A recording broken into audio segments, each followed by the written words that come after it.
Hello everyone and welcome back. In today's video we got our first off-season preview video here to discuss. So as we did last year, we're doing this again this year. We're looking at the Chicago Blackhawks and the San Jose Sharks, the first two teams eliminated from the NHL Stanley Cup playoffs. Looking at what went wrong for them this year and why they are eliminated. We're looking at the three things that cost them this year's playoff spot, and we're looking ahead to see what can they do in the off-season to try and get back into playoff contention. With all of that coming up right now.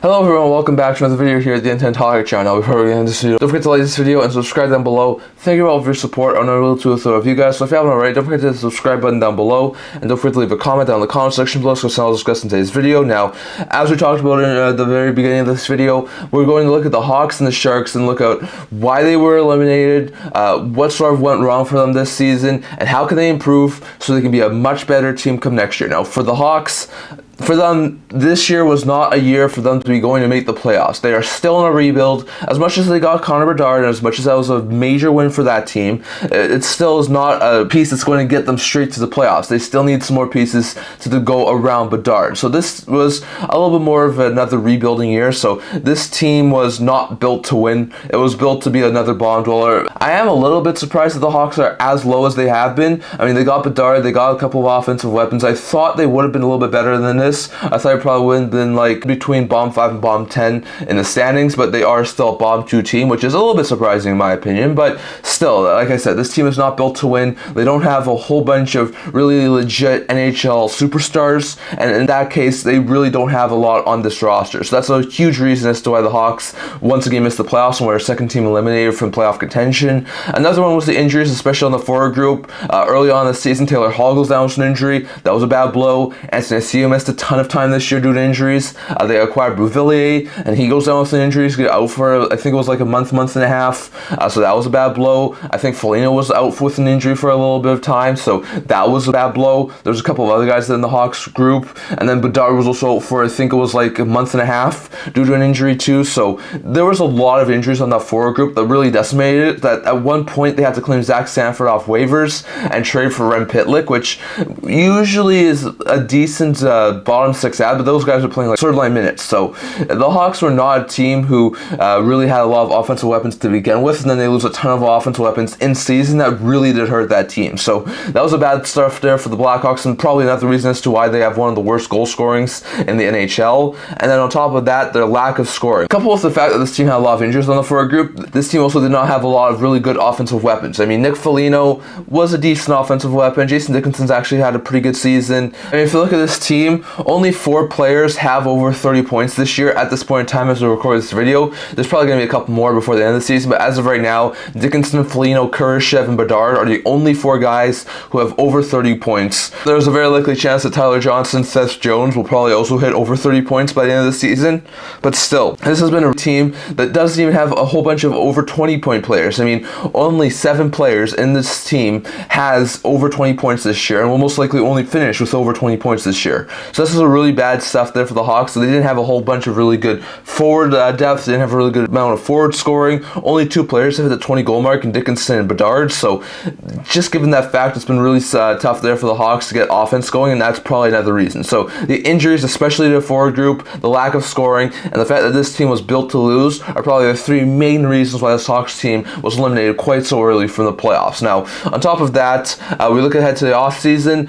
First, we'll look at the pending UFAs, the pending RFAs. On top of that, their draft capital for this upcoming season. So if you look at the pending UFAs, there's a couple of decent players. You're not overly significant players, but on the forward group, you got Zach Sanford, Rem Pitlick, who we just said they claimed them off of waivers, traded for him. Those guys will probably leave. You also got Colin Blackwell, who's been a decent 4th line forward, and Tyler Johnson, who's been a pretty decent player there, has 20 points in 56 games. Not doing too badly, but I don't think he'll be back with the Blackhawks. So some interesting players there. And then you also on the defensive end have Nikita Zaitsev, who they were able to get a couple of draft picks prospects to take his contract on. He's now expiring. I'll expect him to be gone. Jared Tenorti has had a decent season, putting up 8 assists in 45 games. I could see them bringing him back on maybe like a 1-year deal. And they also have Jacob Megna, who has 2 assists in 34 games and is actually feeling quite well in Chicago. I could see them also try and bring him back. So there's a couple of decent UFAs there that I think they could try and bring back, but most of those guys are going to be gone. Some significant pending RFAs that they have for this upcoming offseason.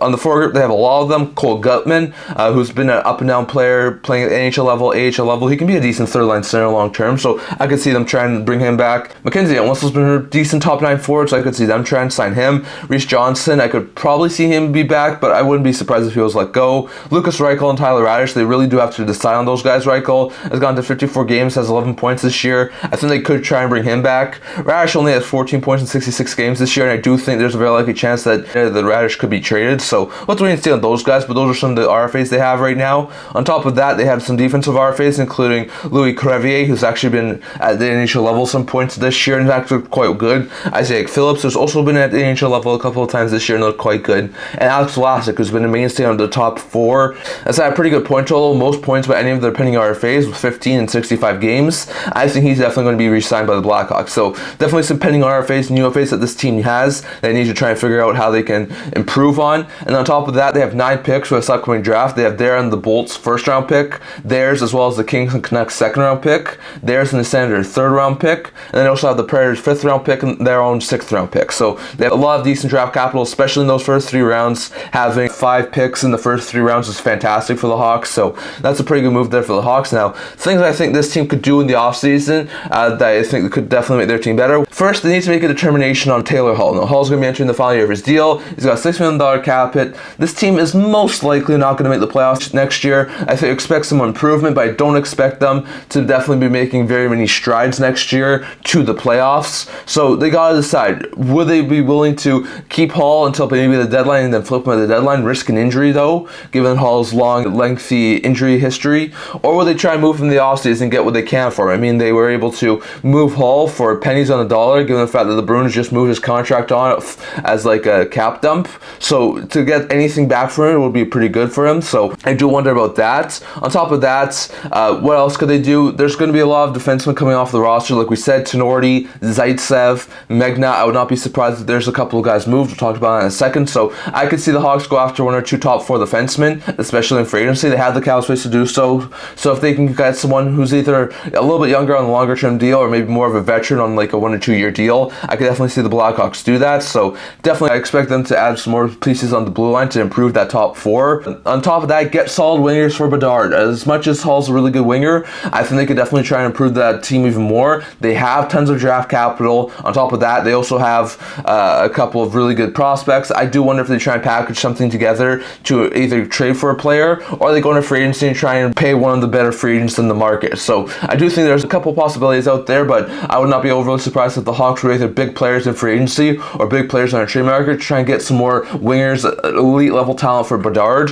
On top of that, I do expect them to consider moving Connor Murphy. I was talking about this right before a trade deadline. I expected them to consider moving Murphy. He was a decent player for them, but I was expecting him to get moved. He was injured. So now I do think there's a very likely chance. I think he's got either 1 or 2 more seasons left after this year. It was just over a $4 million cap, but he's a really good top 4 defenseman, can play really good second pair minutes like a cup contending team. So I definitely think Murphy will get moved and the Hawks will be able to get a really good return for him. And on top of that, they should definitely continue to try and add some more youth to this team. I mean, Frank Nazar is having a fantastic season over in the NCAA. I'll not be overly surprised if he makes the NHL in the not-too-distant future. They're most likely going to have another top 3 pick. There's a very unlikely chance that they fall out of the top 3, so they'll be able to draft another solid stud. Maybe they get Celebrini. They can easily bring him in next year. If they get like a 2nd or 3rd overall pick, I think there's a very likely chance they go after another forward that I could also see be an NHL forward at the point of next year. So it's going to be interesting to see exactly who to go after, but they could definitely draft someone and have him play at the NHL level next year. On top of that, there's also still some more young defensemen in their system. There's some more young forwards in their system. So they have a lot of decent young players, and I think getting some more youth into that system will be a fantastic piece of work there for the Blackhawks if they can get it. So lots of interesting stuff there, but those are the 3 reasons why I think the Hawks missed the playoffs. Those are the RFAs, UFAs, and draft capital for the Hawks going into the offseason, and that is the way the Hawks are right now. Those are the 5 things I think they can do to improve. And after being one of the worst teams this season and falling in the standings, not having a really good season, I think they can improve improve. I'm not exactly sure if they'll be a playoff team next year, but I do think they can improve enough where they are competitive. They're sort of like the Arizona Coyotes, where they're a lot more competitive than they were last year, but they do wind up still missing the playoffs. So that's where I see the Blackhawks. Meanwhile, I feel like the San Jose Sharks, this team was built once again to lose. Just like the Blackhawks, this team was constructed. It was starting to tear it down last year, so we knew this year it was going to be a bad team. We knew this was going to be one of the worst teams that we've seen in quite some time, so I was not overly surprised that this was the first team to be eliminated from contention. This team was completely built, and after their Carlson trade right before the start of the season, that defense looked bad and bruised, and there was a lot of people who thought that that defense would have been the killer for that team. So I'm not surprised that they were the first team eliminated. The underwhelming offense is a little bit surprising. Given their forwards and how many good NHL forwards they had, I thought they would have had a couple of decent players, but only 4 players so far this year have had over 30 points. That was Thomas Hertl, 34 before he got traded to Vegas. That was Eklund, who had 36, Zetterlund, who had 38, and Granlund, who had 51. Only one player has had over 20 goals, and that was Fabian Zetterlund, and only 7 players have had 20 points. 2 of them not even on the team right now, and Hertl and Duclair, who have been dealt to the deadline. So given all of that fact, I mean, this team, as much as they had a lot of really good talent in the offensive group, don't have a ton of really good scorers this year, so having the lack of scoring that I thought they would have had was another reason as to why they were eliminated so early, and also one of the reasons why they're tied with the Blackhawks for lowest goal scoring in the NHL. And on top of that, they also have the worst goals against in the NHL by a large margin. They have given up 25 more goals than the next closest team in Columbus. The Sharks have given up really bad, and that's probably due to their bad defense. Like we talked about earlier, this defense was built to be an extremely horrible defense, and it has been this year. So I'm not surprised there for the Sharks that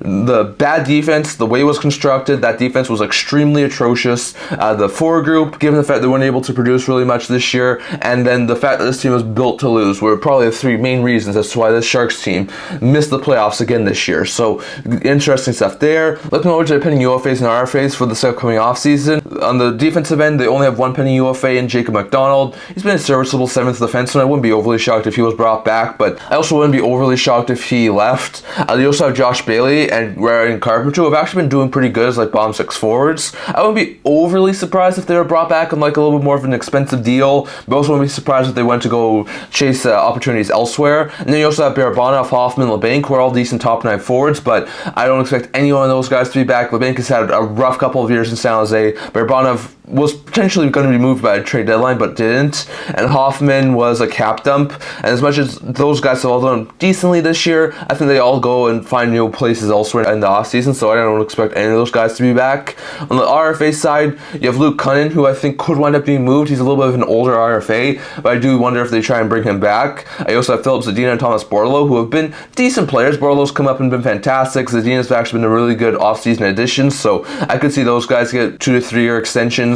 Now on the defensive end, you have Kalen Addison, who's actually been a really good find there for the San Jose Sharks after acquiring him from Minnesota. You have Ty Emberson and Henry Thrun, who haven't been overly great, but have actually been decent third pair defensemen, so I could see those guys get new deals. So it'll be interesting to see. And then they also have, at this point in time, 9 draft picks for this upcoming season. I mean, they have their first round pick, and as long as the Penguins' first round pick is not top 10, they will have the Penguins' first round pick. They also have theirs and the Devils' second round pick. They have the Bolts' third round pick, the Golden Knights' 4th round pick, the Hawks and the Penguins' 5th round pick, and their 7th round pick. So they have 9 picks, not a whole bunch, and definitely not a ton in the top end of the draft, but they do have a decent couple of picks, so that's really good stuff there for the Sharks. And then the 5 ways I think that the Sharks can improve next year. Now, this team is still just starting a rebuild. They're no way going to make the playoffs next year, and they're probably going to be another bottom 5 team again next year, but in some ways I can see them trying to improve this team. One, they need to figure out their goaltending situation. Vanacek, Blackwood, both are going to be entering the final year of their deals,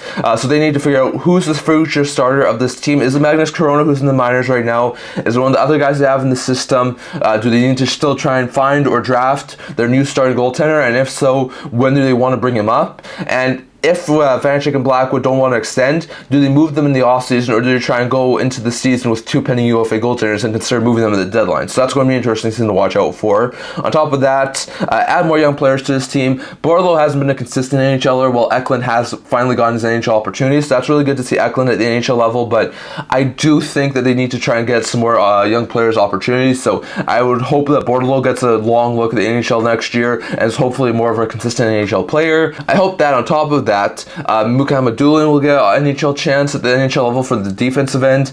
Will Smith, who's having a fantastic year over the NCAA. I do wonder if he winds up signing at the NHL level and gets a look at the NHL level with the San Jose Sharks, so I do wonder about that. So it'll be interesting to see exactly what happens there, but I definitely think that this team needs more youth. There's a very likely chance that the Sharks are going to get another top 3 picks, so if that's potentiality there, they could try and get Celebrini. Hopefully if they win the draft lottery. If not, they could get a couple of other guys who I think could step in their lineup as early as next year. So there's definitely a couple of options there for San Jose Sharks to continue to get some more youth in that team. They need to add 2 or 3 top 9 forwards, as we talked about. Hoffman, LeBanc, Barabanov, they're all pending UFAs. I'll expect all those guys to probably wind up leaving next year. So with that in mind, I expect them to try and go after some more forwards. They need to try and continue to give some more veterans on that team. I wouldn't be overly surprised if they maybe overpay them a little bit on like a short-term 1 to 2 year deal, but I do think this team needs a couple more top 9 forwards, so I wouldn't be overly surprised if they try to add some pieces in free agency. Another one's look to move on from Couture and Vlasic. Now these two are really good cornerstone pieces from their Stanley Cup run a couple of years ago where they lost to Pittsburgh,